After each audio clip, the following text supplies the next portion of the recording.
Welcome back to the Reading and Writing Podcast. My guest today is Landis Wade, author of the new novel, Deadly Declarations. Landis is also the host of a podcast where he also interviews writers and authors, the Charlotte Readers Podcast.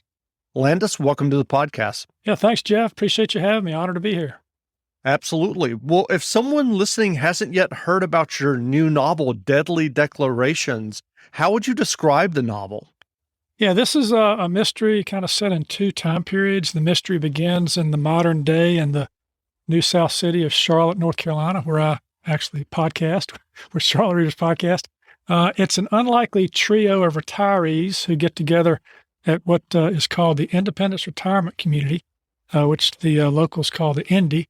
They team up to solve two mysteries related to the death of a 96-year-old resident.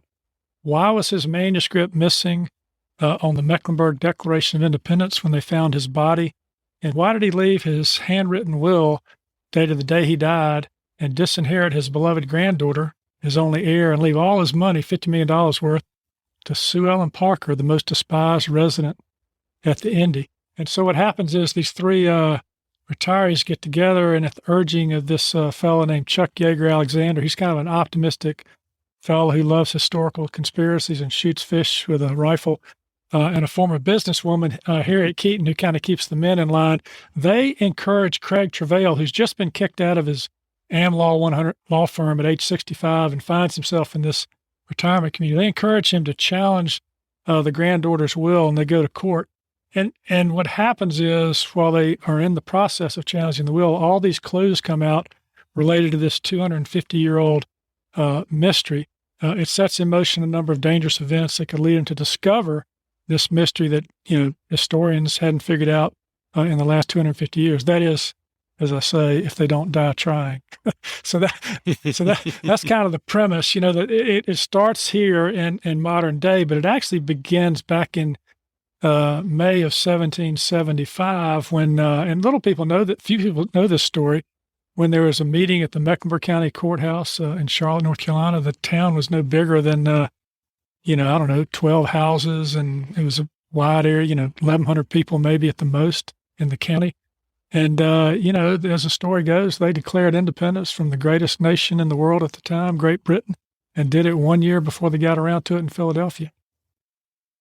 Interesting. Do you remember the original idea that led you to write Deadly Declarations? Absolutely. I know that you've probably had some epiphanies doing your own podcast where you've interviewed authors. I've interviewed, as I said, over 300 authors on the podcast, and I was writing a mystery. It was set in a retirement community. I wanted to deal with these underlying themes of change and what happens when you come to the end of a career and you have to think about that Act 3.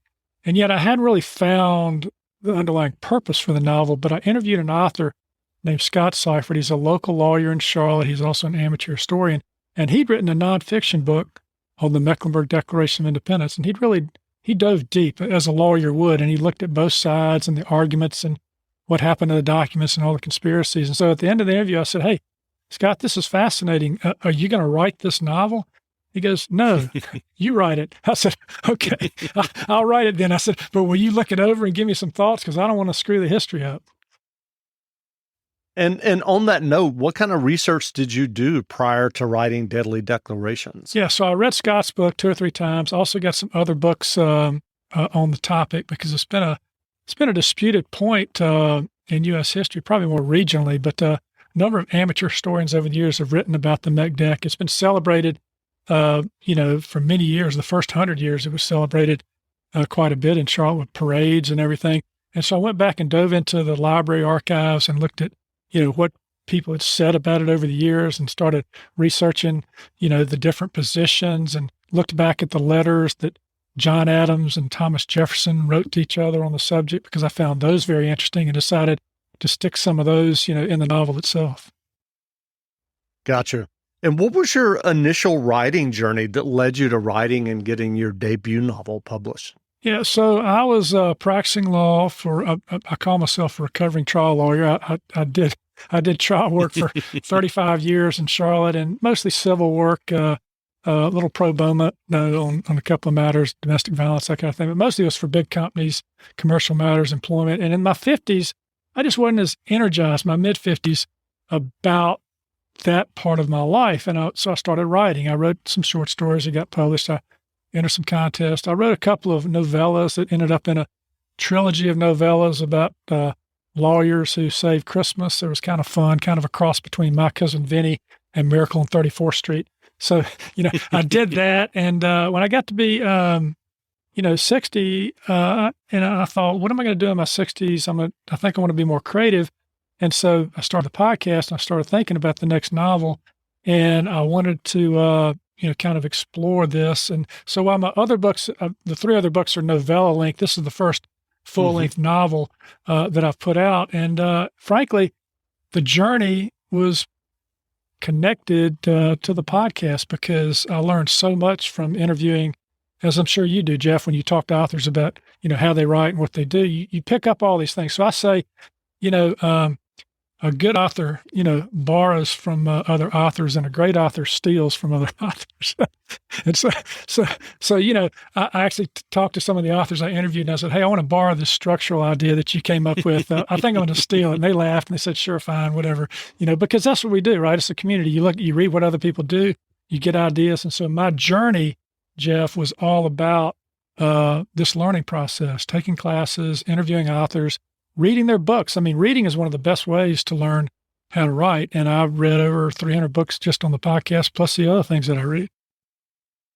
Wow. Well, can you tell us a little bit more about your podcast, the Charlotte Readers Podcast? When did you start it? And tell us a little bit about it. Yeah, funny story there. Did you hear the one about the lawyer who walked into a podcast studio?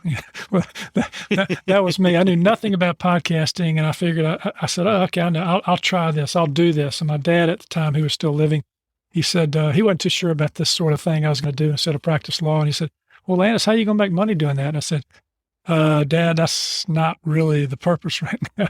And he kind of shook his head as if all those years of tutelage had just gone down the drain, So I just kind of wanted to do it. And, I don't know about you getting started, but you're learning all the time. I just went into a studio with somebody that knew how to do it locally and dragged someone from my critique group as the first guest. And then it started, getting some listeners. It started growing. I got an award, and then I started doing other things. And now I've interviewed authors in 28 states and 3 countries. And, I'm more than just local and regional. I'm getting more authors. And it's, but I tell you what, this, it's time consuming. So I'm trying to balance. Okay, how do I write the next book and still podcast? Because it's not just like all you do is turn it on and talk for 30 minutes. There's the front end and the back end and everything else that goes with it. But of course, I'm speaking to the choir here. You know all about that. Yeah, it is kind of time consuming. Well, have you started thinking about, or have you started working on a new novel? So I'm in what you call the cogitating stage because, this, my novel comes out on ebook March 1st. It comes out in print April 5th. There'll be an audiobook somewhere in between there or in April. And so I'm in this sort of launch phase now, talking about the book, excited about it. But I do leave a little teaser at the end that they're going to be coming back because I really like the characters. And I am thinking about creating a series because I've always enjoyed reading a series, with characters that you can relate to.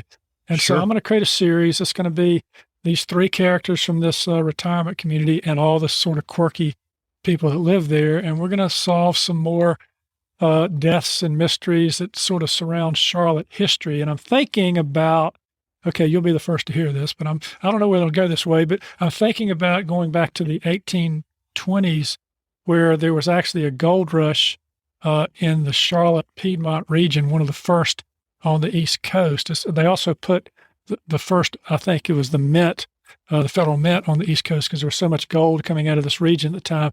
And that went on for a little while until, the gold rush in California sent everybody west. But I figured there's got to be some good stuff that happened back in that time period because you got a lot of people coming in from outside. They said the Charlotte streets were paved with gold because when they crushed all the iron ore and what was left over, it had little sprinkles of gold in it. They used that to pave the streets. So I figured, there are still shafts buried under the big buildings in Charlotte. We're a banking town in Charlotte. We got Bank of America and other big banks here. Maybe there's going to be a couple of bodies in those shafts. Maybe there's going to be some old gold nuggets. I don't know, Jeff. Maybe. That sounds interesting. That sounds interesting. So not to spend too much time talking about podcasting, but I'm curious, do you know about the Charlotte Podcast Festival? Have you I participated did. in I that at all? participated. It was the year that they did it virtually. I guess, and I did that. Right. I spoke about, believe it or not, legal issues in podcasting because they figured, well, Landis, you're a lawyer, you should know this stuff. And I said, okay, yeah, I'll talk about different things related to that. And that was fun. And there, it's an engaging community here. There's a lot of podcasting going on, and I'm part of the Queen City Podcast Network that has a number of podcasts on different topics. So it's a vibrant community. That's great. That's great. We'll hopefully with the pandemic starting to recede, fingers crossed, maybe you can do some live interviews at I would some like to point. do that because I did that before the pandemic hit. We had something I called Dinner and a Podcast. We did it at a local restaurant. That was a lot of fun, bring an author in, have dinner, talk about the book, and then they sign the books. A lot of fun. That's great. Well, what writing advice would you offer for those who are working on their own stories or Yeah, novels? I think, a lot of times people say, you should write every day and you'll figure it out. That's fine. And some people follow that advice. I'm more of a, I don't know, project writer, where I binge Hmm. write because I need to kind of find out what it is that I want to write about. And so I would say spend a little time thinking about what it is you want to write about, whether it be the themes, and don't just write to market, so to speak. Find something that's kind of unique. And that's kind of what I try to do with this novel, because I don't think anybody's ever written a novel where the Mecklenburg Declaration of Independence was at the heart of the story. Probably few people have heard of it, except those that tried to keep it quiet from Virginia many, many, many years ago. But, so I would say, yeah, as a writer, try to find that thing, that unique thing that energizes you, that gets your juices going. And all the other stuff, take the classes, read the books and that kind of thing, and then just write because, there are a lot of words that I wrote related to this book that I ended up throwing away later. And you've heard this from other authors on the show. I know about how that first draft is really just kind of getting things down on paper, and the real writing comes in the rewriting phase. So, don't just be a writer because you think it'd be a lovely life. I've heard authors on your show talk about that too, or because you have some notion of what a writer's life is like, because, hey, it's butt in the chair. It's a lot of time by yourself, but, enjoy it. Make sure that if you're going to spend that time in front of the computer or writing with your hand, that you have found that thing, that idea that interests you enough to spend that time there. Yeah, that's good advice. Well, what novels have you read recently that you enjoyed? Yeah, so I have read a number of novels related to the podcast. I actually listened to some audiobooks as well. I enjoy because I write kind of a legal thriller. I listen to legal thrillers and also listen to books kind of that I like. I listened to the book by Richard Osman, The Thursday Murder Club, which I really enjoyed, and Alan Eskin's, May the Heavens Fall. That was really good. And I've had several authors on the show like Steve Berry and John Hart, whose books I enjoyed. And I kind of like to get into the series. I'll pick up a John Grisham book because I've always enjoyed reading him. I like Amor Towles, and one of my favorite books I have to keep every time I'll shout it out. Larry Mcmurtry and Lonesome Dove. I keep going back to that because I love the adventure series there. But recently it's like you. It's I guess it's the latest book that I could turn around and look at my shelf here. I've got about 300 books over here, on the shelf. But we've got a guest list and a list of all the books at the podcast website, charlottereaderspodcast.com, and I try to do a variety. So I'm reading different genres, and I just read author I'm going to interview, Southern author Robert Gwaltney. He's written The Cicada Tree. It's a really interesting literary fiction novel set in the South. So that was a lot of fun. And Maggie Smith's Lies and Truth and Other Lies, set in Chicago. It's a women's fiction book. So yeah, Jeff, I'm like you. I'm just reading a lot of books. They kind of run together sometimes. I'm sorry if I don't get all the titles right. Yeah, sure. Oh, no, I totally understand. Well, where can people find you online if they'd like to learn more about you and your Yeah, so novels and you can your go to podcast? landiswade.com. That's LandisWade.com. And then charlottereaderspodcast.com. And you can find everything about the podcast and about me and my books. That's great. Well, again, we've been speaking with Landis Wade, author of the new novel Deadly Declarations. And as we discussed, he also is the host of the Charlotte Readers podcast. Landis, thanks for doing this interview. And the book is available now. Hey, Jeff, so I go really buy a appreciate copy. you having me on the show and enjoy listening to what you're doing here as well. Absolutely. Great. Now, stay tuned for a brief excerpt from the audiobook of Deadly Declarations, the Indie Retirement Mystery Series, Book 1 by Landis Wade, narrated by Bill A. Jones, available from Lystra Books, wherever audiobooks are sold. Author's Note: The Mecklenburg Declaration of Independence has been an enigma for close to 250 years. According to oral history, the McDec was signed in the turbulent wake of British hostilities at Lexington and Concord, when prominent Mecklenburg County citizens and militia leaders met in the North Carolina backwoods of Charlotte, the town George Washington called a trifling place. There, at a log courthouse, they debated their future allegiance to King George, and with their passions high and their principles firm, they declared their independence on May 20th, 1775, from the most powerful nation in the world, assuming all risks attendant to their lives and property earned by such a treasonable act. Historians have treated the McDec with disdain, running the gamut from contempt to indifference. Many called it fake. Others borrowed the words of Thomas Jefferson and called it spurious. Unlike Jefferson's Declaration of Independence signed 1 year later, there is no surviving McDec document. And yet, locals continue to celebrate the day, and the date, May 20, 1775, remains on the North Carolina state flag and on the Mecklenburg County seal. Were the North Carolinians first in freedom, as one North Carolina state license plate says? Or was the McDec nothing more than a fabrication to gain favor in the nation's revolutionary history? There is no dispute that a meeting was held at the log courthouse in Charlotte on May 20th, 1775, and that a tavern owner named Captain Jack rode his horse 500 miles to deliver documents from that meeting to the Continental Congress in Philadelphia. And there is no doubt that controversies followed. Burned documents, missing documents, stolen documents, falsified documents. And yet, curiously, virtually identical phrases appeared in the McDec and the Declaration of Independence, raising the question, if the McDec did exist, who copied from whom? The professor had been adamant the McDec never existed. It's a fairy tale, nothing more. But a week ago, in a strange twist, things changed. Yeager, you can't tell anyone what I am about to tell you. I'm working on a sequel to An American Hoax. An American Hoax was the professor's best-selling book that debunked the McDec story once and for all. Why did the professor need to write a sequel? What more could he say? It seemed like overkill to say it twice. But Yeager had kept his thoughts to himself when the professor told him about the sequel. Something was different and serious about the professor's behavior that day. Over the next 5 days, the professor ordered his meals sent to his room. Every time Yeager checked on him, he was hard at work on his laptop. He said he needed to finish the book before it was too late. He didn't explain the urgency.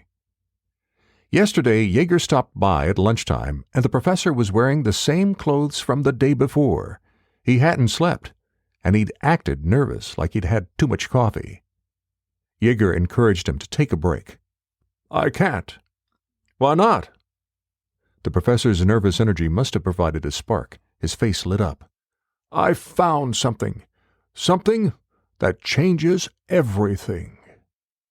Yeager wondered what that meant. Would the professor's sequel reveal the McDec was not a hoax after all? And if so, what had the professor found? He asked the professor to explain, but the only answer he got was, "Wait until tomorrow. Meet me at 8 in the morning. Pack an overnight bag." Now, the professor was dead.